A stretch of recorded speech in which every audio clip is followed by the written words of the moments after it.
Chers amis téléspectateurs de Eden Télévision, auditeurs du Diaspora FM, vous le savez très bien, c'est toujours un énorme plaisir pour nous de vous retrouver chaque dimanche en direct pour quelques minutes d'échange avec les invités que nous recevons. Aujourd'hui, nous parlerons essentiellement politique. C'est vrai qu'il est très actif ces derniers temps, qu'on le voit beaucoup sur les médias. Il a accepté de venir sur l'entretien du dimanche partager avec nous quelques pans de l'actualité nationale. Il a parlé de tentatives d'assassinat au sein de son parti politique, le parti qui a une position claire sur la révision de la Constitution et la révision du Code électoral, le parti qui se prépare également pour les élections générales de 2026. Et si le temps nous le permet, nous parlerons justement de la CEDEAO et du retrait de certains pays de cette institution sous-régionale. Voilà donc le menu de cet entretien que je vous propose ce dimanche avec Guy Dossou-Mitokbe, je dirais plutôt désormais Dr Guy Dossou-Mitokbe, en charge de la communication du Parti des démocrates. Honorable, bonjour. Bonjour, monsieur le journaliste. Merci beaucoup d'avoir accepté notre invitation. Ça fait un moment que nous vous cherchions. Effectivement. Je crois que, comme vous l'aviez dit, ça fait un bon moment que j'avais programmé moi-même de passer sur vos antennes. Oui.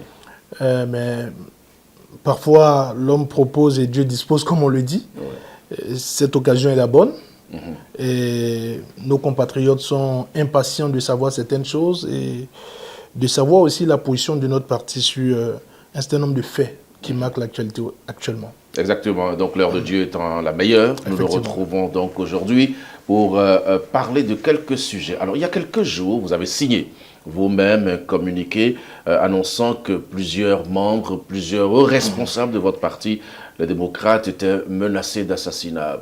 Qui vous menace concrètement? C'est effectif. Et je crois que le lundi 12 février 2014, nos compatriotes ont lu un communiqué signé de moi-même, et qui faisait état du fait qu'un certain nombre de responsables du Parti Les Démocrates seraient, je dirais, en danger. Parce vous mettez ça au conditionnel, donc vous n'êtes même pas sûr vous-même. Je suis sûr, je suis même très sûr. Pourquoi vous dites serait alors? Oui, quand je dis serait, parce que nous n'attendrons pas que ça arrive. Puisque nous avons recoupé les informations. Et les informations que nous avons recoupées, et de part et d'autre, confortent le fait que nos responsables ne sont pas véritablement en sécurité depuis, je dirais, depuis quelques jours, depuis quelques semaines. Et donc ce communiqué, comme je le disais tout à l'heure, a été signé par moi-même.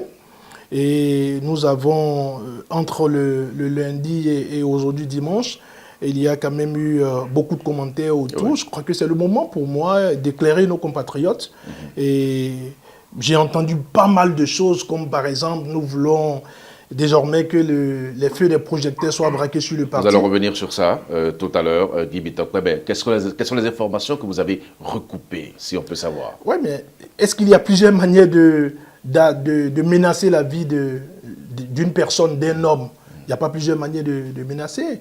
Vous savez, j'ai longuement échangé avec le président Yahi, moi-même, avec le premier vice-président, le VP Eric Koundété, avant d'apposer ma signature, parce que on a analysé, comme nos compatriotes aussi ont analysé, comme les journalistes ont commenté, nous avons analysé tous les contours, puisque les informations qui sont à l'intérieur de ce communiqué sont suffisamment, je dirais, sérieuses. C'est des informations suffisamment sérieuses. Et donc, on a eu des informations à travers je dirais, ceux avec qui nous parlons, hors du pays, au niveau de la diaspora, qui nous a informé que, écoutez, depuis un certain moment, nous vous parlons, mais vous n'êtes pas en train de prendre ce que nous disons au sérieux. Mais écoutez, faites très attention, les dernières sorties du président Yahi Boni et certains responsables du parti, faites attention, parce qu'il y a des menaces qui planent sur la vie des responsables du parti. Mais comment c'est ceux qui sont les Syriens qui vous informent? Comment ils font pour savoir alors qu'ils ne sont même pas sur le territoire national et c'est eux qui vous informent? Effectivement, si vous me laissez terminer, vous comprendrez mieux ce que je veux dire. Oui, je ne vous laisserai pas terminer, je veux vous relancer à chaque fois. Non, il n'y a pas de problème. Parce qu'il y a quand même des choses que vous allez expliquer. Quand vous dites que c'est des gens de l'extérieur... La relance fait partie du jeu, donc il n'y a pas de problème. Quand je dis laisser terminer, cela n'empêche pas que vous fassiez les relances. D'accord. Et donc, ce que je voudrais dire, c'est que nous parlons avec des compatriotes, je dis bien des compatriotes bien introduits, à l'extérieur qui nous ont apporté ces informations. Au départ, on n'avait pas pris les informations au sérieux. Mais sur le terrain, on a constaté des intimidations. À Dogbo, on a constaté des intimidations. Dernièrement, à Ifaï, on a constaté des informations. On a constaté des intimidations. Et donc, lorsque nous confrontons ces intimidations, quelles sont ces intimidations? Les intimidations que nous constatons sur le terrain, par exemple, vous savez, le fait d'empêcher une personnalité comme le président Yahi de venir sur le terrain. Oui. Et lorsqu'on cherche à l'empêcher, cela est suivi de, je dirais, de propos à peine voilés de la part de certaines personnes. Et donc, lorsque on entendait ces choses, à notre niveau, on se disait que non, mais ça fait partie du jeu politique. Lorsque vous êtes de l'opposition, ceux qui sont en train de diriger, ce n'est pas de gaieté de cœur qu'ils vous donnent des autorisations. Ouais. Mais quand les informations se croisent et qu'on les recoupe, et que cela concerne la vie des premiers responsables du parti, et comme je l'ai dit, avec les compatriotes avec lesquels nous parlons depuis l'extérieur du pays, ouais. Et que les informations se recoupées, se convergent, il y a de quoi à prendre ces informations au sérieux. Ça, c'est le premier élément. Le deuxième élément, c'est qu'il y a au niveau des chancelleries, certaines chancelleries qui nous ont apporté les mêmes informations. Chancelleries, vous voulez dire les ambassades présentes au Bénin? Présentes au Bénin. Okay. Certaines chancelleries présentes sur le territoire béninois qui sont allées dans le sens de ces compatriotes qui sont bien introduits et qui nous ont dit, mais écoutez, faites attention. Voilà. Donc, depuis, comme je le disais, quelques semaines en arrière où on avait ces informations, on avait dit, mais écoutez, nous ne pensons pas que les gens iraient jusqu'à ces extrémités. Et après, on a dit, bon, ce qu'il y a de mieux à faire, c'est de faire un communiqué, de dire que voilà les informations que nous avons recueillies, et vous allez constater dans le communiqué qui a été diffusé, on n'a cité personne. Donc, pour moi, secrétaire national à la communication du Parti Les Démocrates, je suis très surpris de voir le porte-parole du gouvernement prendre la posture. Oui, quand vous dites que vous n'avez cité personne, c'est clair que quand vous dites que vous êtes menacé d'assassinat, que vous êtes un parti d'opposition, on voit clairement que vous montrez du doigt le gouvernement, pour ne pas le nommer. Non, vous voyez, nous sommes dans une république. Oui. Et nous sommes de l'opposition. Je l'ai dit, nous avons recoupé un certain nombre d'informations. Il est de notre responsabilité de ne pas banaliser les informations que nous avons recoupées. Oui. Et donc, la démarche du communiqué, c'est d'informer. Au-delà du communiqué, vous avez des problèmes de sécurité. Est-ce que vous avez tenu à informer les responsables en charge de la sécurité qui ont refusé de vous apporter leur soutien? Comme je le disais tout à l'heure, je crois que c'est une émission qui doit durer environ 1 heure. On aura le temps quand même de venir sur tous ces détails. Oui. Et donc, je reprécise que nos compatriotes à l'extérieur qui nous ont informés nous ont dit que ce sont des informations à prendre au sérieux. Oui. Les chancelleries qui nous ont informés nous ont dit que ce sont des informations à prendre au sérieux. Et donc, sur le terrain, j'ai cité le cas de Dogbo et d'Ifani, où on a constaté un certain nombre d'intimidations. Et donc, nous nous sommes dit, il faut faire un communiqué, afin que si de pareilles dispositions étaient en train d'être prises en amont, que les commanditaires puissent comprendre que nous avons compris le jeu et qu'il faut laisser tomber. Parce que l'objectif pour nous, c'est de préserver la paix. Nous ne sommes pas dans une disposition où il faut, je vais dire, apeurer nos populations. Nous ne sommes pas dans une disposition où il faut vendre, commercialiser la peur. Nous ne sommes pas des commerçants de peur. Et donc pour nous, je l'ai dit, la disposition qui a, je vais dire, motivé ce communiqué, c'est simplement d'informer nos compatriotes, de prendre à témoin, comme nous l'avons dit dans le communiqué, l'opinion publique nationale et internationale, et en même temps, d'informer ceux qui seraient en train de prendre de pareilles dispositions, que nous sommes au courant que de pareilles choses se préparent. D'accord, mais au-delà du communiqué, Guido Soubitokpe, est-ce que vous avez saisi les autorités en charge de la sécurité de notre pays pour leur apporter vos récriminations ou vos hésitations? Je disais tantôt que lorsque nous étions en train d'écrire le communiqué, nous avons longuement échangé entre nous. Oui. Et entre autres, j'ai échangé avec le président Yahi. Moi-même, j'ai eu à poser cette question. J'ai dit, mais monsieur le président, non seulement vous êtes le président du parti, je vais dire l'un des partis les plus importants de notre pays aujourd'hui, mais nous n'oublierons pas que vous avez le statut d'ancien président de la République. Et donc, à ce titre, est-ce que vous ne pouvez pas demander qu'on renforce votre sécurité? Parce que c'est suffisamment sérieux ce que nous avons mis dans le Et qu'est-ce qu'il vous a répondu, le président Yahi? Je ne crois pas que je sois en train de vendre une confidence, mais le président Yahi m'a dit, mais écoute, j'ai entrepris les démarches pour que la sécurité puisse être renforcée autour de moi, mais il m'a été répondu que je ne pourrais pas bénéficier de ces avantages d'ancien président de la République parce qu'aujourd'hui je suis actif et je suis à la tête d'un parti politique. Et donc, lorsque le président a partagé ces informations avec moi, je me suis dit quand même que nous devons tout faire pour que non seulement ceux qui sont en charge de la gouvernance du pays aujourd'hui puissent comprendre qu'il y a eu des personnes qui ont dirigé le pays avant eux et certainement il y aura d'autres personnes qui dirigeront le pays après eux. Le plus important aujourd'hui, c'est qu'on puisse comprendre que lorsqu'un ancien président de la République, tel que le président Yahi Boni, dit que sa sécurité est menacée, il faut simplement renforcer sa sécurité. Et donc, nous ne demandons pas plus que ça, il faut renforcer sa sécurité. Donc clairement, c'est le président Yahi qui est menacé. Mais c'est dit nommément dans le communiqué, non seulement le président Yahi, certains autres responsables du parti sont... Vous savez, je vais vous dire quelque chose. Si vous avez bien lu le communiqué, vous comprendrez que dans le communiqué, nous avons parlé de la question sécuritaire, mais aussi de la question des intimidations. Lorsque les premiers vice-présidents du parti sont l'objet de pression de la part de ce régime. Parce que depuis que nous avons fini le congrès de Parakou en octobre 2023, nous avons l'impression que le régime n'avait pas vu venir celui qui pouvait être le prochain responsable, le prochain président du parti. Et donc, lorsque le régime a constaté que le prochain président du parti, ce n'est nulle autre personne que l'ancien président de la République, apparemment, le régime a décidé d'embrouiller les cartes et d'accentuer sa pression. Vous pensez que ça a fait peur au régime, c'est ça? Que le président Yahi ait pris les rênes des démocrates? Non, que le président Yahi soit aujourd'hui le président du parti Les Démocrates, ce n'est pas une question de peur, c'est que le régime n'est plus serein. Parce que le régime est conscient que la personnalité la plus populaire de notre pays aujourd'hui, c'est bel et bien le président Yahi Boni. Mais le président Yahi n'est plus candidat à rien du tout. En quoi ça peut inquiéter un régime alors que celui qui prend les rênes n'est pas candidat? C'est à eux de savoir ou de répondre les raisons pour lesquelles ils ont peur du fait que le président Yahi soit aujourd'hui le président du parti Les Démocrates. Nous savons que, étant président du parti Les Démocrates, ce serait un secret de polichinelle aujourd'hui de dire que le président Yahi est très populaire. Et donc, la cote de popularité du président Yahi fait peur au régime. Mais nous, en faisant du président Yahi Boni le président du parti Les Démocrates, on n'a jamais dit quelque part que c'était afin qu'il soit président à une quelconque élection en République du Bénin. Donc le parti ne l'a jamais dit. C'est au régime de retrouver sa sérénité et c'est au régime de comprendre que nous sommes dans une dynamique. Notre combat, il est connu. Nous travaillons pour que nos acquis démocratiques puissent être retrouvés. Nous travaillons afin que notre pays puisse retrouver ses acquis d'antan.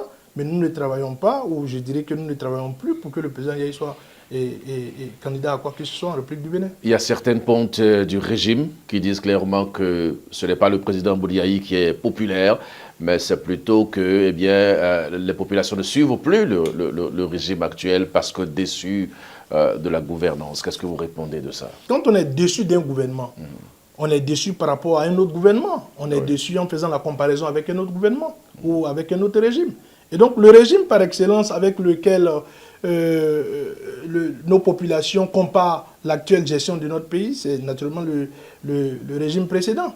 Et donc moi je crois aujourd'hui que quand vous dites que le parti Les Démocrates est un parti populaire par défaut, non, je n'irai pas dans ce sens. C'est pas moi qui le dis, ce sont des pontes du régime. Et nous écoutons beaucoup de gens qui tiennent ce discours. Non, mais c'est vous qui les relayez sur le... je vous informe. Non, moi je suis déjà informé que nous sommes le parti le plus populaire. D'accord. Le fait que nous soyons un parti populaire, je ne crois pas que ce soit les caciques du régime, ce soit à eux de nous informer que nous sommes populaires. Nous sommes déjà populaires. D'accord. Alors, Guy Dossou-Bitokbe, le porte-parole du gouvernement, a fait une sortie, il nous a répondu. Clairement, il disait que c'est le voleur qui crie au voleur et que, en fait, vous voulez vous rendre populaire, c'est pour ça que vous agitez une affaire de tentative d'assassinat. Vous l'avez suivi, au moins? Merci infiniment, monsieur le journaliste. Effectivement, j'ai suivi monsieur Wilfried Lianouk-Bedi, que j'appelle d'ailleurs affectueusement cher Fofo, parce que j'ai vu qu'il m'a appelé Guizo dans sa réplique. Bien sûr. Oui, c'est mon petit nom quand j'étais responsable étudiant. Et ça reste, hein, d'ailleurs. Ah ouais, bon ça, je pense que beaucoup s'identifient à ça. C'est bon. D'ailleurs, c'est pas fait pour me gêner. Mais je voudrais dire que je l'ai suivi avec beaucoup de peine. Ah bon? Parce Pourquoi? que oui, je l'ai trouvé dans un exercice extrêmement difficile. Il ne faut pas mal déplacer les curseurs. Parce qu'il est dans un rôle qui est extrêmement sensible et difficile. D'ailleurs, il s'est permis d'affirmer des choses que nous n'avons jamais dit. Puisque dans le communiqué, nous n'avons jamais accusé le régime. Oui, mais quand vous dites comme ça, tout le monde sait où vous oui, allez. mais quand vous dites comme ça, quand on est dans une république, je le disais tantôt, quand on a des difficultés, on s'adresse à ceux qui dirigent le pays, à ceux qui gouvernent le pays. Et donc, nous ne sommes pas dans une dynamique de faire des interprétations de ce qui n'est pas écrit. Et donc, c'est lui qui l'a dit. Donc, vous n'accusez pas le gouvernement? Nous avons informé, je l'ai dit tout à l'heure. Nous sommes dans une posture d'informer. On n'est pas encore dans une dynamique d'accusation. Nous sommes dans une posture d'information. Et donc, j'ai vu M. Wilfried Léon Doumbédi dans un essai très délicat. D'abord, quand on est à ce niveau et quand on a pour porte-parole un poète, il voit la vie en poésie. Oui, mais pourquoi vous dites que le porte-parole est un poète? Non, mais il a une belle rhétorique. Vous avez dit qu'il est dans son rôle. Non, premièrement, il vient se justifier. Il a une belle rhétorique, mais la vie n'est pas de la poésie. Oui, il faut faire une distinction. La vie, ce n'est pas la poésie. Et donc, des faits sérieux, il faut les traiter avec beaucoup de sérieux. Parce que traiter les faits sérieux avec beaucoup de sérieux, c'est prendre en considération et en respect ceux qui sont en face de vous. Pourtant, il était très sérieux quand il parlait. Moi, je ne l'ai pas vu du tout sérieux. Parce que lorsqu'il dit, alors que nous avons informé notre peuple de ce qui serait en train de se tramer, et qu'il fasse référence au cas malheureux de la disparition d'un compatriote Hubin Danivo, ou de l'ancienne ministre Abossou. Au passage, je voudrais adresser une fois de plus mes condoléances à les différentes familles. Lorsqu'on est dans la posture dans laquelle ils sont, ça a eu de faire la lumière sur ces événements. Il ne s'agit pas ici de dire que Yahi Boni sort et qu'il souhaiterait prendre de la vitamine D et qu'il frappe le macadam. Il est à la recherche de vitamine D et qu'il fasse la lumière sur la disparition de Hubin Danivo, qu'il dise les conditions dans lesquelles la ministre Abossou est partie. Oui. Je crois que ce n'est pas prendre la question au sérieux. Lorsque les gens lui ont posé la question, ça a eu de dire que nous sommes dans une république et de dire ce qu'il doit arriver. Tout à l'heure, moi, je vous ai dit que lorsque j'ai échangé avec le président du parti, il m'a dit les dispositions prises à son niveau pour que cette question puisse être réglée. Renforcer la sécurité autour de lui, il n'y a que ça. Parce que moi, je ne voudrais pas verser dans des comparaisons qui ne sont pas à rassurer. Donc en fait, vous pensez que le porte-parole n'a pas pris l'affaire au sérieux? Il n'a pas pris au sérieux, d'autant plus qu'il a voulu démontrer que le pays est devenu aujourd'hui très sécurisé et qu'on peut sortir, quelle que soit l'heure à laquelle on sort, on n'est pas inquiété. Mais moi, je voudrais dire que de 1960 à aujourd'hui, jamais nos populations n'ont été autant inquiètes avec un régime comme ce régime. Jamais les populations n'ont été autant intimidées avec un régime comme ce régime. Et donc, à ce niveau, il n'y a pas de comparaison possible à faire. Il y a aujourd'hui que nous ne voulons pas verser dans la commercialisation de la peur.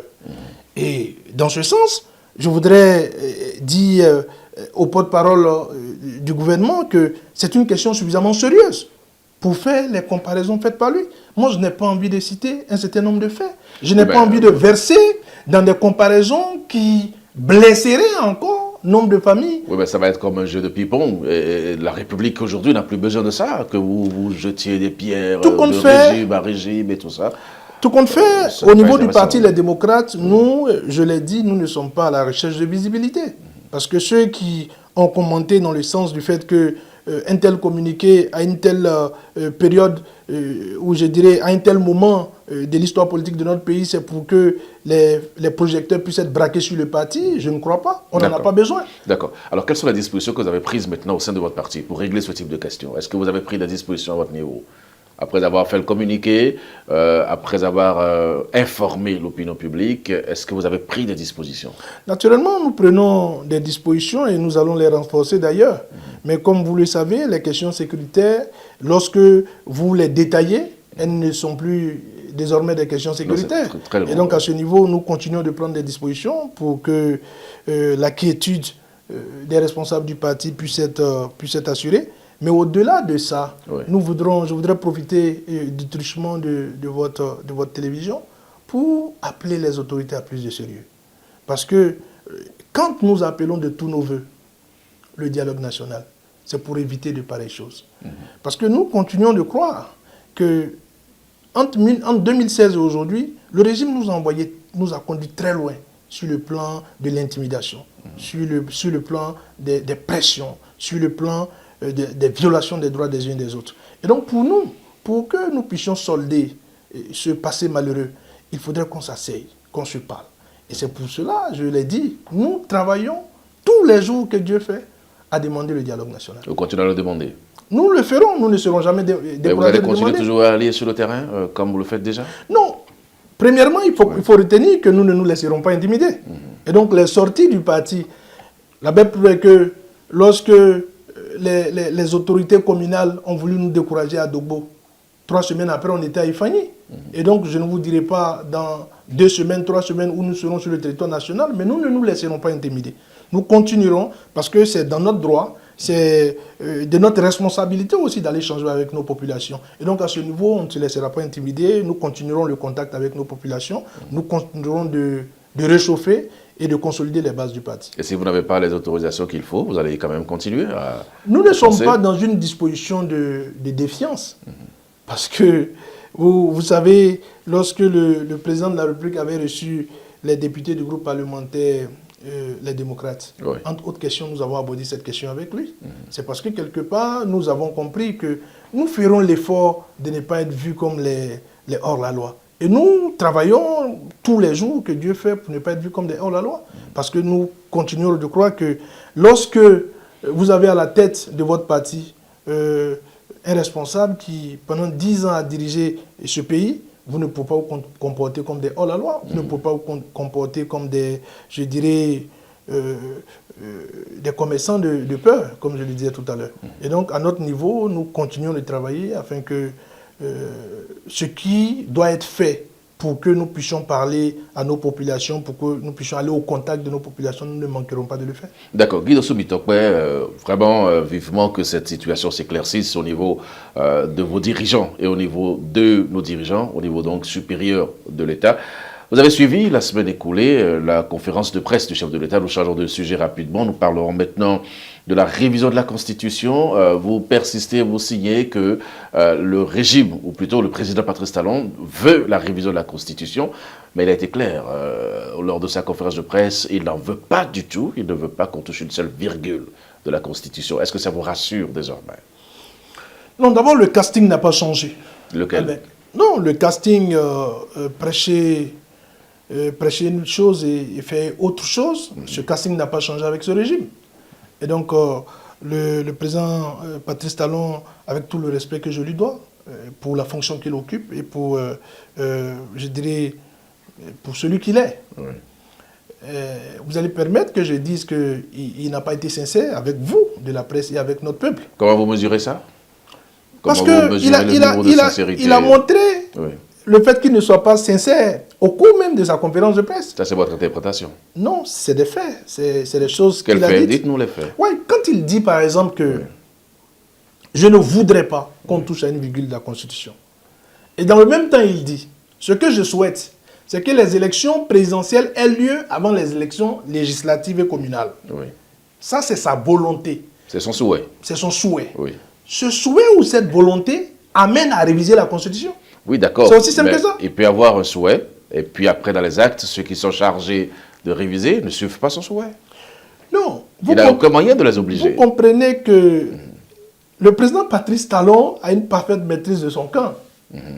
Ceux qui appartiennent à la mouvance présidentielle aujourd'hui n'ont eu ni ce courage hier et n'auront pas ce courage aujourd'hui de dédier le président Patrice Talon. Pourquoi? Non, ils n'ont pas ce courage. La belle preuve est que le jeu qu'ils sont en train de faire avec nous et avec le peuple, c'est que le président Patrice Talon dit que je n'en ai pas besoin. Oui. Et qu'eux, ils disent on ira dans ce sens. Mais ils n'ont pas ce courage. En réalité, ce qu'ils ont concocté derrière le rideau ou dans les coulisses Mais c'est le plan qu'ils sont en train de déployer. C'est quel plan? Je continue de croire Oui. que le président Patrice Talon est demandeur de la révision de la Constitution. Et que le président du groupe parlementaire Bloc républicain, M. Sebou Hassan, est missionné pour faire ce qu'il est en train de faire. Et de l'autre côté, ceux du groupe parlementaire IP Le Renouveau sont aussi missionnés, payés pour ce qu'ils sont en train de faire. Quand je dis payer, ne pensez pas à des valises en train de couloir. Voilà, ils sont salariés pour ça. Mais il n'y a pas de possibilité de réviser la Constitution sans vous, les démocrates. Vous avez la minorité de blocage. Oui, et c'est pour cela que nous disons que tant que ça sera ainsi, la Constitution ne sera pas révisée. Parce que nous sommes fermes là-dessus.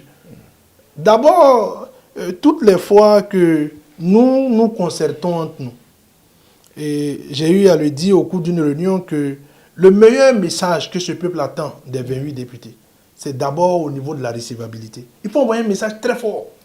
Oui. Parce que si au niveau de la recevabilité, le projet tombe, il n'y a même pas question de... On ira à la recherche des 4/5e ou on ira à la recherche des... On sera dans une disposition d'un quelconque référendum.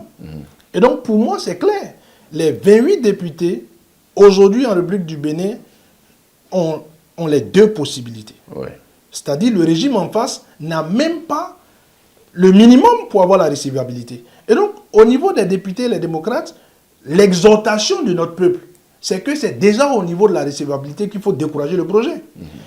Quand on finira de décourager le projet et ses instigateurs, le message fort qu'on leur enverra, c'est qu'à 2 ans d'une élection, ou à moins de 2 ans d'une élection, ou de la fin d'un mandat, toute tentative de révision de la Constitution pourrait être assimilée à une intention de se perpétuer au pouvoir. Nous, dans notre esprit, c'est vraiment clair comme ça. C'est une lecture pertinente, parce que nous pouvons conforter cette lecture par des faits.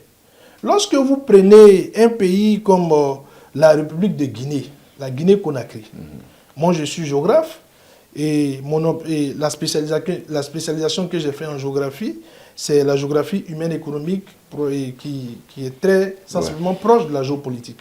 Et donc, j'ai suivi les choses minutieusement en République de Guinée. Et donc, lorsque M. Alpha Condé était à la fin de son mandat, et que la communauté nationale et la communauté internationale l'a découragé, ne l'a pas encouragé à aller vers la révision constitutionnelle, à aucun moment, M. Alpha Condé n'a dit ni au peuple de Guinée, ni à la communauté internationale que c'était pour se perpétuer au pouvoir. Oui, ça fait un. De l'autre côté, les détracteurs répondront que mais dans la révision, dans la constitution guinéenne, nulle part il n'est écrit que nul de toute sa vie ne peut faire plus de 2 mandats. On me répondra ainsi. Oui, alors qu'ici, c'est écrit clairement. Mais je vous dirais que lorsque un régime, avec à sa tête un président, qui dit, si le projet tombe, parlant de la première tentative de révision, si le projet tombe, puisque dans cette première tentative de révision, il était mentionné le mandat unique. Il disait que si la révision ne marchait pas à titre personnel, il fera le job en 5 ans pour montrer qu'on peut faire le job en 5 ans. Il est en train de finir son 2e mandat. Oui. Ça fait 1. Donc, c'est un élément qui nous prouve que, aussi bien le régime lui-même que son premier responsable, ils n'ont pas de parole. Excusez que je puisse le dire ainsi sans manquer de respect. Au fait, avec un régime comme ce régime-là, vous pouvez parler de tout sauf confiance. Parce qu'en 8 ans, ils nous ont montré que faire...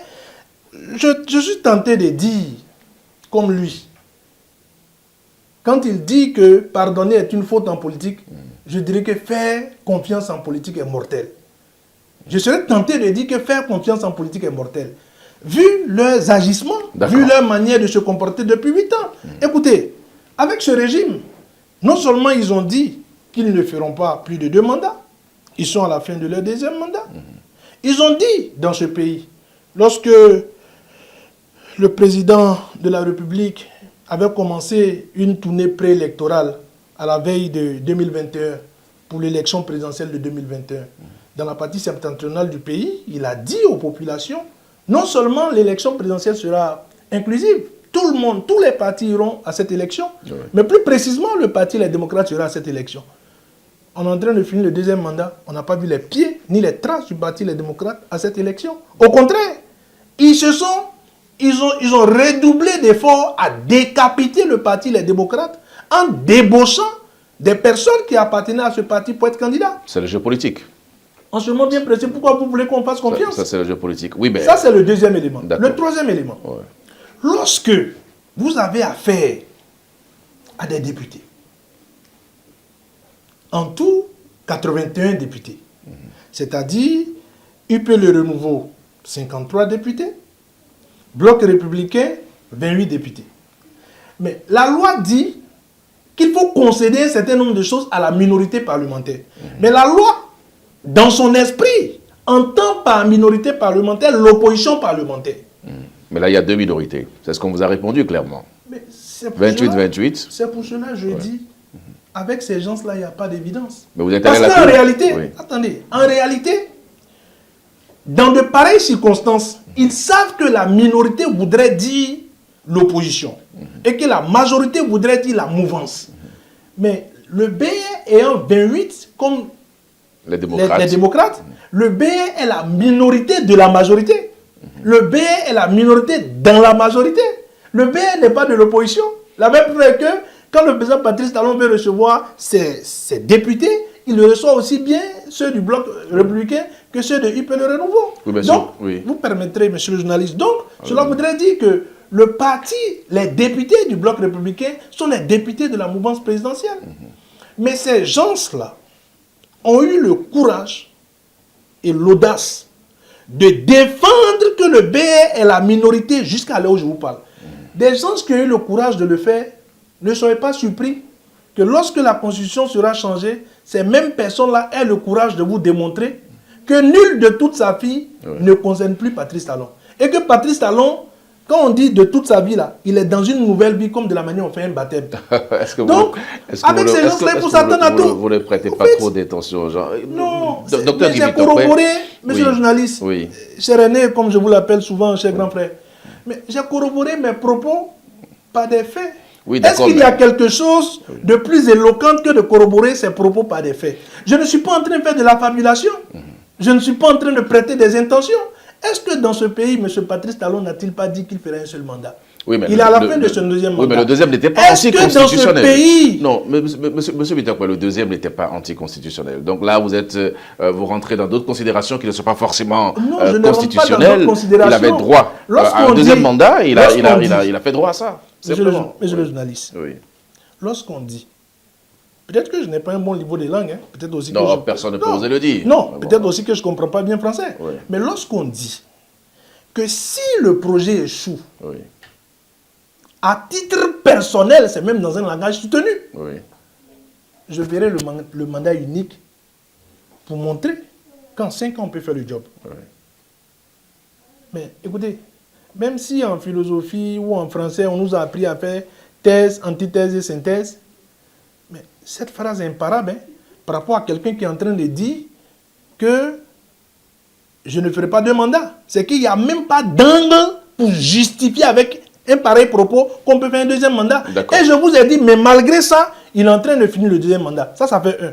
La deuxième des choses, le deuxième des éléments que j'ai pris pour conforter le fait qu'on ne peut pas faire confiance ni à ce régime, ni à son président, c'est qu'au cours d'une tournée, dans la partie septentrionale du pays, il est allé dire à nos frères et sœurs de la partie septentrionale que les exclusions sont derrière nous. Et que, moi je vous donne ma parole, pour les prochaines élections présidentielles, le parti, votre parti de cœur, là, le parti que vous aimez, là, le parti les démocrates, là, il ira aux élections. Mais pour nous montrer qu'il ne faut même pas faire confiance en politique, il a tenté de décapiter le parti les démocrates en débauchant 2 éléments. Et les 2 éléments débauchés, on a fait des candidats. Donc, comprenez, voilà, comprenez avec moi qu'en ce moment bien précis, on ne peut plus raisonner sur la base de la confiance. Et enfin, le troisième élément que j'ai pris, ça c'est même pas le président Patrice Talon, ça c'est 81 députés réunis. C'est-à-dire, parmi eux, il y a sûrement des commerçants, il y a des cultivateurs, il y a des professeurs d'université, il y a des intellectuels, il y a des économistes, il y a des littéraires, 81 réunis. Ont tenu mordicus que minorité ne veut pas dire opposition. Donc, face à de pareilles personnes, vous ne pouvez plus parler de confiance. Raison pour laquelle, vous allez accepter que je finisse mon propos à ce niveau. Je vous suis. Raison pour laquelle, au niveau du Parti Les Démocrates, nous n'excluons pas à nouveau de faire confiance ni à ce régime, ni à son patron. Comprenez très bien ce que je dis. Raison pour laquelle, au niveau du parti, les démocrates, nous n'excluons pas désormais leur faire confiance. Mais pour leur faire confiance désormais, aussi bien le premier responsable de ce régime que les cadres ou les classiques de ce régime, c'est que nous puissions nous asseoir au sein d'un dialogue national. D'accord, vous insistez sur le dialogue, mais de plus en plus, lorsqu'on observe l'actualité, on se rend compte qu'on parle de la révision du code électoral. Parce qu'il y a eu même une proposition qui aurait été introduite dans ce sens. Si vous ne vous associez pas à la révision de la Constitution, est-ce que vous allez vous associer à la révision du code électoral, même si sans vous, ça pourrait passer? Allez-vous vous associer à cela? D'abord, au niveau du Parti Les Démocrates, nous avons dit d'ailleurs que la décision de la Cour nous a surpris. Parce que les dispositions prises pour une pareille décision, nous nous sommes dit que la Cour n'était pas obligée de prendre une pareille décision. Mais dans la décision prise par la Cour indique que le code électoral a des problèmes. Oui. Et aujourd'hui, en République du Bénin, sauf ceux qui n'ont pas encore lu le code, tous ceux qui ont déjà lu ce code se sont rendus des faiblesses de la 8e législature, se sont rendus compte des faiblesses des technocrates de la 8e législature. Et donc, nous nous accordons sur le fait que ce code a des failles. Il faudrait effectivement relire ou réviser ce code.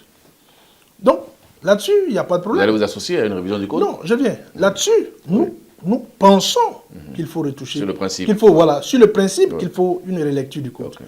Et nous avons, au niveau du Parti Les Démocrates, pensé qu'il n'est pas bien que nous puissions, seul parti, faire des propositions allant dans le sens de la relecture. Nous avons associé le parti GSR, dont le président est M. Antoine Guédou.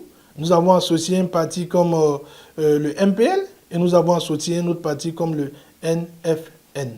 Et voilà. Et donc, avec ces partis, nous avons discuté et nous avons pondu un document que nous avons envoyé au président de la République. Et donc, à l'heure où je vous parle, le président de la République est déjà au fait, puisqu'il avait reçu nos députés. Il est déjà au courant de nos propositions.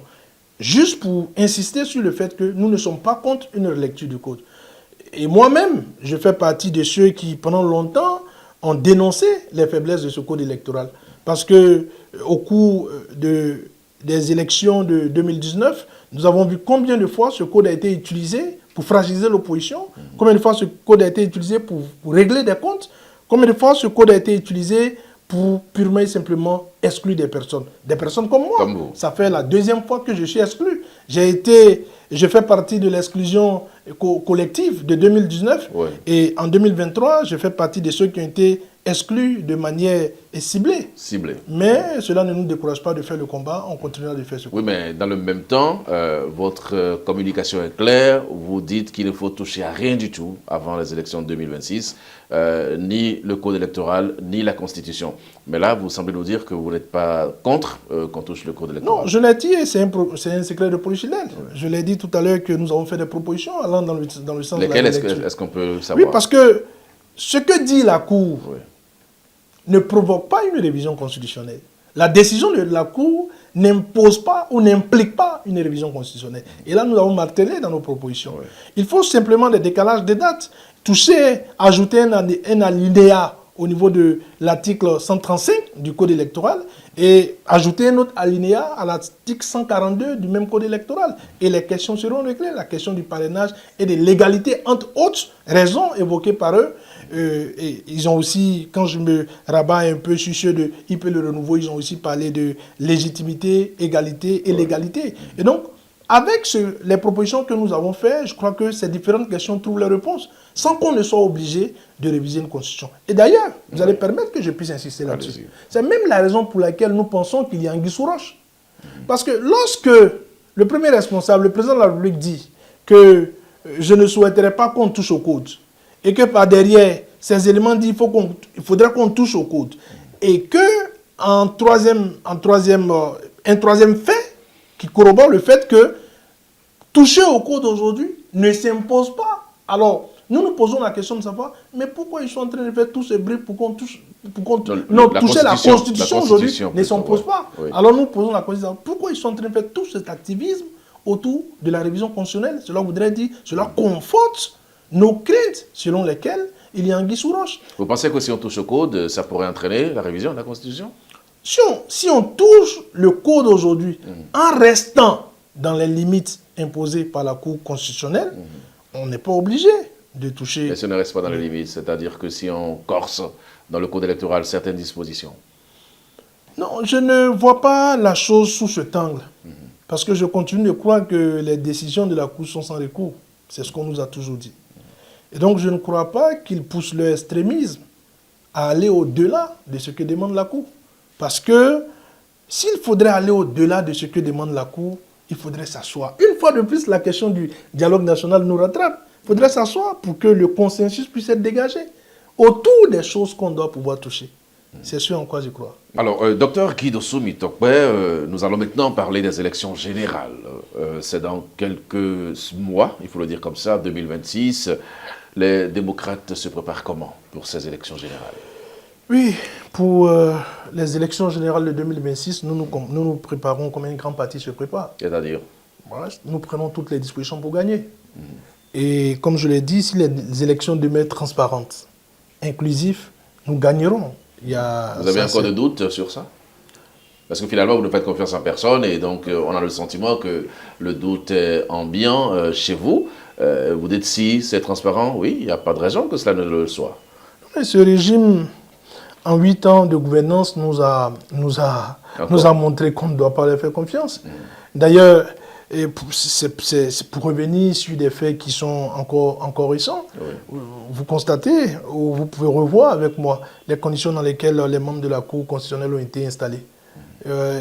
Dans un forcing extraordinaire. Pourquoi vous parlez de forcing?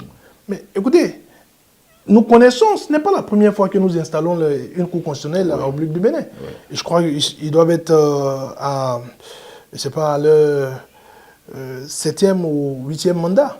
Et donc, ce n'est pas une première en République du Bénin. Et les 3 qui doivent être désignés par le président de la République, c'est dans son pouvoir discrétionnaire.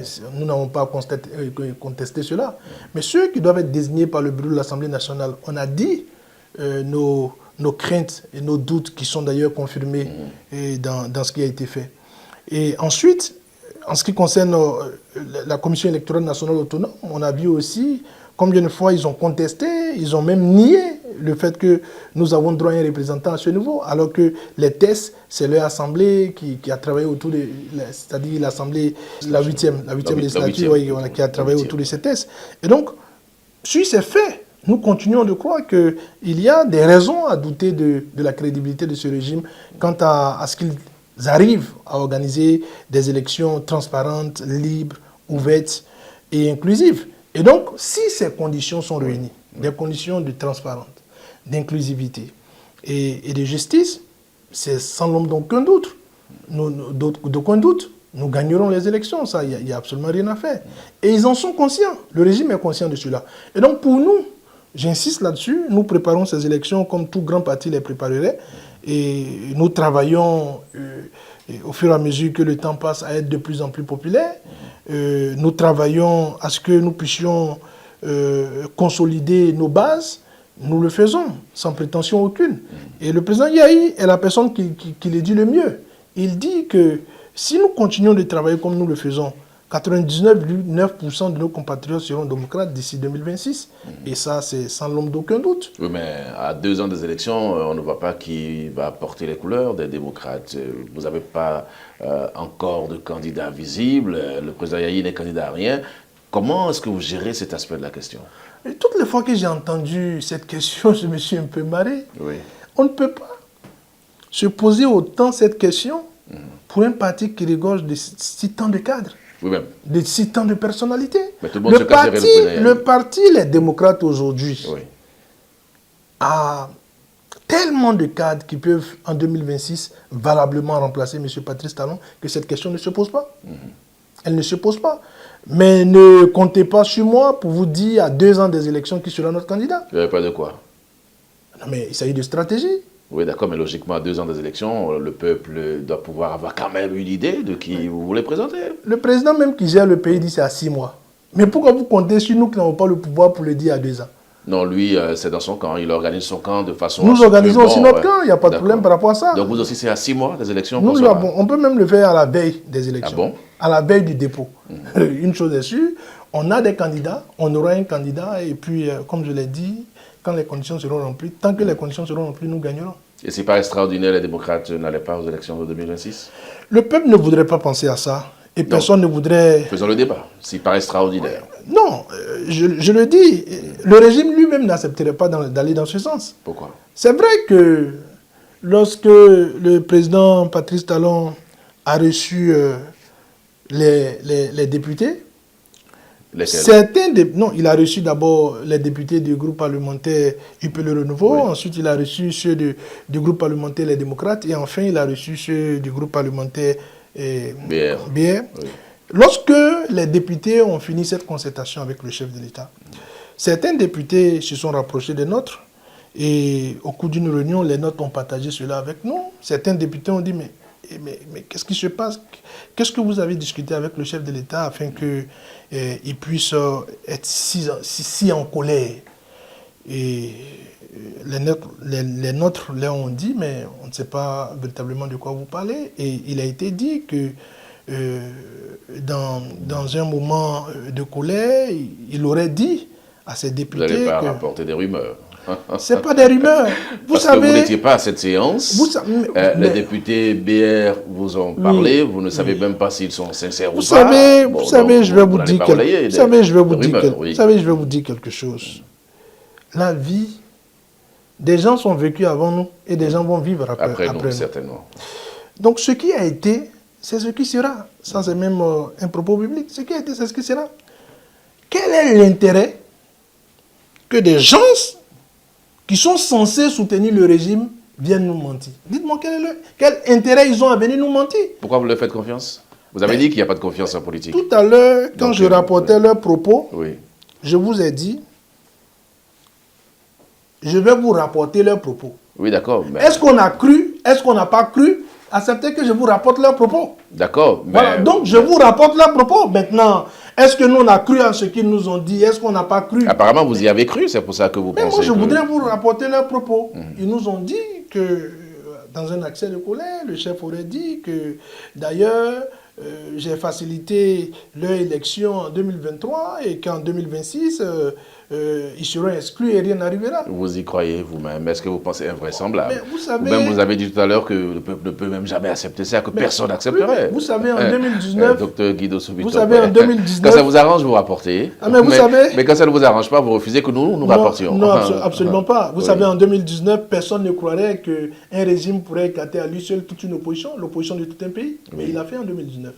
Donc celui qui a bouffé la tête, ce n'est pas le nez qui lui fera peur. Donc, en réalité, c'est juste pour vous dire, on a eu cette information. Et de l'autre côté, lorsque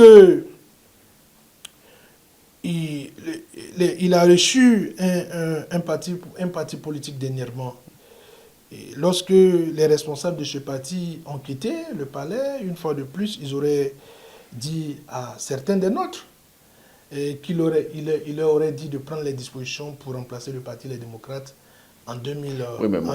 Permettez que je finisse rapidement là, en 2026. Mais ceux qui donnent la caution pour qu'on remplace un autre parti, en réalité c'est le peuple.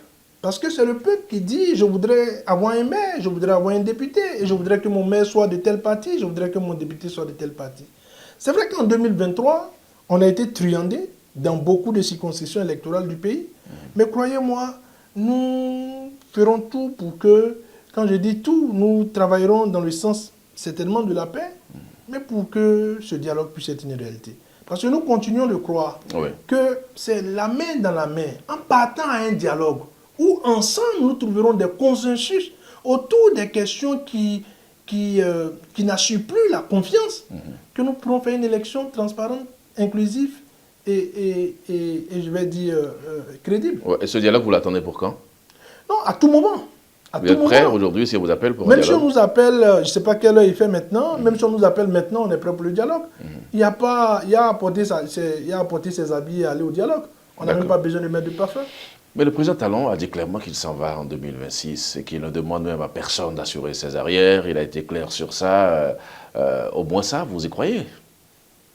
Je vous ai dit tout à l'heure, Oui. les conditions que le président Patrice Talon remplirait pour qu'à nouveau on puisse lui faire confiance, c'est de provoquer un dialogue national.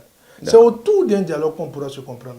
Tant que le président Patrice Talon ne provoque pas un dialogue national, il nous serait difficile, malgré notre bonne volonté, de lui faire confiance. Je vais vous dire quelque chose. Vous savez, quelqu'un qui vous reçoit, je crois que c'était le 7 novembre, non, ou le 27 novembre, la dernière rencontre du président Patrice Talon avec les partis politiques, le parti politique Les Démocrates et délégation dirigée par le président Yaye, lorsque, je serai gentil, hein, Allez-y, soyez-le. Ouais, je serai gentil. Pour nous, pour l'opinion, voilà, je serai et pour très le monde, gentil. soyez gentil. Oui. Voilà, je serai très gentil quand je dirai que lorsque le président et la cellule de communication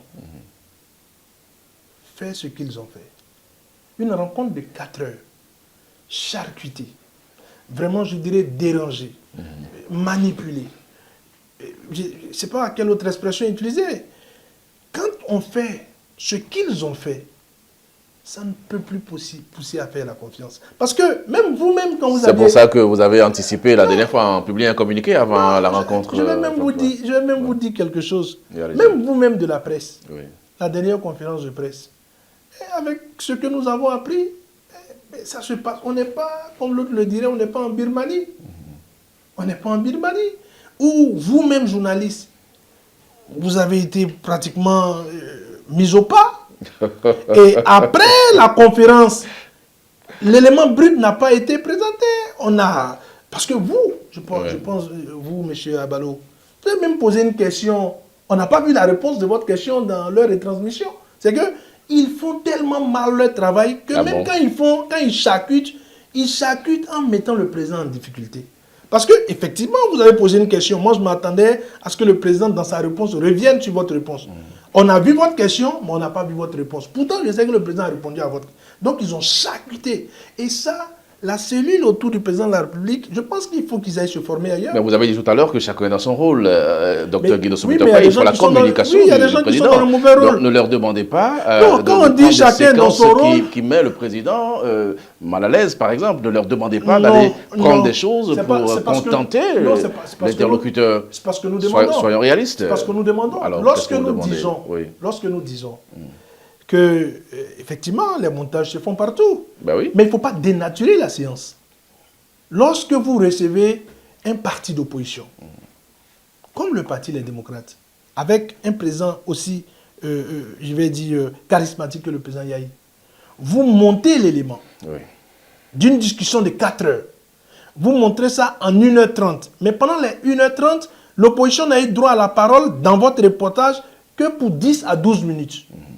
Et de l'autre côté, on a vu un professeur sur son trône en train de donner des leçons, en train de ranger telle personne à tel endroit, en train de chasser telle personne, en train de tirer les oreilles à telle personne. Mais c'est de la manipulation. C'est de la manipulation pure et simple. Et comme je le disais, même vous-même avec la presse, ça a été fait dernièrement. Ces éléments-là n'encouragent pas à faire confiance. Tous ces éléments-là n'encouragent pas à faire confiance. D'accord. Nous allons finir l'émission avec un Parce que sujet. Oui. Je voudrais vous dire quelque chose. Très rapidement. Vous voyez, actuellement, dans la sous-région, je ne voudrais pas citer de nom. On va parler justement de la sous-région pour finir. Je ne voudrais pas citer de nom de président ou de nom de pays. Mais vous voyez, dans la sous-région, un pays dans lequel un président reçoit son prédécesseur à la tête d'un parti politique et en train de se jouer à celui qui donne des leçons. Non, mais ça ne se fait nulle part. C'est pour cela que je dis que la cellule de communication du président de la République... Vous avez un problème particulier avec la cellule de communication parce que vous avez même fait... C'est pour être gentil. Un communiqué même, carrément, où vous avez tensé la cellule. Mais c'est la cellule du président, ce n'est pas votre cellule. Bon, donc, vous savez, du président. Vous savez, nous aussi, quand on finit des interventions, quand on finit des émissions, il y a des gens qui nous donnent des conseils. Donc, ce qui fait que... Donc, vous leur donnez des conseils, c'est ça? Non, il y a des gens qui nous donnent des conseils. Donc, ce qui fait que pour d'autres émissions, on fait l'effort. Moi, je suis très fougueux. Oui. Donc, vous allez remarquer que là, je suis moins fougueux parce que j'ai fait l'effort d'écouter les conseils qu'on me donne. Les téléspectateurs vont apprécier. Voilà, j'ai fait l'effort d'être moins fougueux. Alors. Parce qu'on nous donne aussi des conseils. Donc, on parle à tout le monde. Ok. Nous allons finir cette émission par un sujet dans la sous-région. Donc, Guido Soumitokno, c'est vrai qu'on n'a pas vu les démocrates se prononcer vraiment clairement sur la sortie de certains pays de la CEDEAO. Aujourd'hui, nous avons l'occasion de vous avoir avec nous. Est-ce que vous avez pensé à la question, qu'est-ce que vous pensez aujourd'hui de la posture du Bénin par rapport à cette situation? Une posture exprimée clairement par le chef de l'État récemment au cours de sa conférence de presse. Je crois que nous sommes restés constants. Oui. Nous sommes restés constants. Je me rends compte que le syndicat des chefs de l'État et de la CEDEAO, c'est-à-dire, j'appelle ça comme ça, hein, les chefs d'État de la CEDEAO, pour moi, c'est un syndicat. Et ils sont en train de plus en plus de se rendre à l'évidence. Parce que nous sommes restés constants. Sur la question du Niger, le président a fini par nous donner raison quand il disait que même notre peuple n'était pas d'accord avec cet embargo, notre peuple n'était pas d'accord avec cette tentative de déclenchement du fatwa contre le Niger. Oui. Mais il a aussi ajouté que le peuple du Niger en souffre plus que nous-mêmes, que notre peuple n'en souffre vraiment pas. Bon, il est dans sa dynamique, puisque lui doit toujours montrer que ses décisions sont bonnes. Alors qu'en réalité, nos populations souffrent.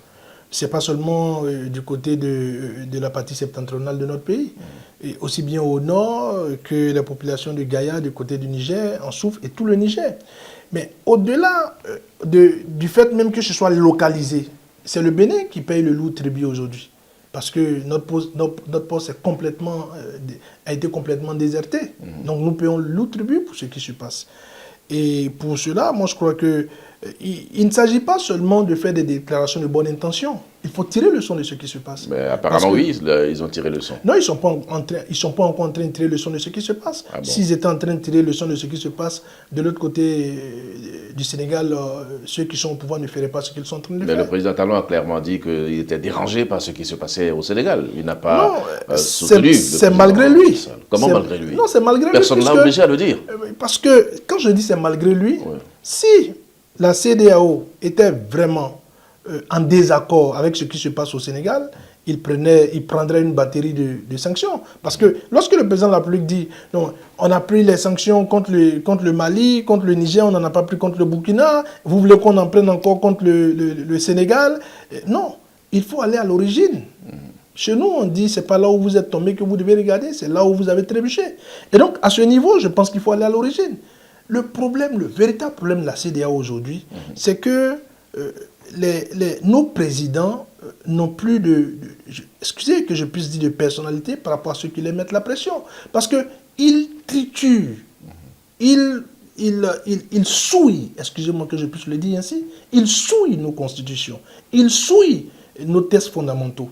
Donc, ces coups d'État institutionnels et constitutionnels sont, je dirais, constituent l'élément déclencheur de ce que nous voyons avec la décadence même au sein de la CEDEAO. Parce que ce qui s'est passé au Mali, ce qui s'est passé au Burkina et au Niger, avec du recul, on voit que les prédécesseurs, les présidents qui, en griffe, étaient démocratiquement élus, avaient déjà fait le salam alek à ceux qui sont à la base des difficultés de ces pays. Ouais. Parce que regardez un cas comme le Mali, où Kidal, en moins d'1 an, a été récupéré. Mais pendant ce temps, un pays qui disait qu'il aidait le Mali, pendant 10 à 12 ans, n'a pas pu libérer Kidal. Oui, la mission de ces pays-là, justement, n'était pas de libérer Kidal. Lorsque vous vous rapprochez des gens au niveau des Nations Unies, vous dites que le mandat réellement n'était pas de récupérer Kidal, mais bon, c'était autre chose. Ils devaient même avoir honte de faire de pareilles déclarations. Pourquoi? Ceux qui font de pareilles déclarations devaient avoir honte. Un mandat reste un mandat. Parce que non, les peuples ont le même droit. Le droit au bien-être, le droit à la paix, le droit à la sécurité, sous toutes ses formes. Et donc, lorsque on considère certains peuples comme des sous-peuples, regardez aujourd'hui, je vais faire une petite extrapolation. Très rapidement. Regardez par exemple ce qui se passe avec... J'aime bien suivre ça lorsque je suis sur TikTok. Les opérations se poursuivent. Oui. Mais avec ces extraits déjà, mais ces pays sont en train de montrer qu'ils sont en train de récupérer une bonne partie de leur territoire qui était déjà perdu. Mais même dans la constitution du Bénin, ce qui n'est pas à concéder, c'est notre territoire. Ouais. Entre autres choses qu'il ne faut pas toucher. Mais au nom de quoi nous allons concéder que des présidents, parce qu'ils ont fait le salam alek ailleurs, refusent ou sont incapables de défendre leur peuple? Et des jeunes qui prennent leurs responsabilités et qui inversent les tendances et que vous ne voudrez pas que les populations saluent ces jeunes. J'ai pris tout à l'heure le cas du Sénégal, mais il y a d'autres cas qu'on peut prendre, où des présidents supposés être démocratiquement élus sont tous sauf des démocrates, sont tous sauf des personnes qui confortent le respect des textes de leur pays. Mais un coup d'État institutionnel ou constitutionnel, sans que je ne fasse l'apologie des coups d'État militaires, pourrait appeler à des coups d'État militaires. Et donc, moi, je pense que nos présidents doivent être conséquents envers eux-mêmes. D'accord. Enfin, je dirais... Enfin, vous allez profiter pour conclure en même temps l'entretien. Effectivement. Oui. Enfin, je dirais en ce qui concerne le Bénin, que toute décision d'un président de la République, que ce soit une décision communautaire ou bien que ce soit pour des sanctions communautaires, tout président qui prend une décision contre l'intérêt de son peuple, même dans le cadre du respect des sanctions communautaires, doit savoir que c'est une mauvaise décision. Vous voyez la guerre en Europe.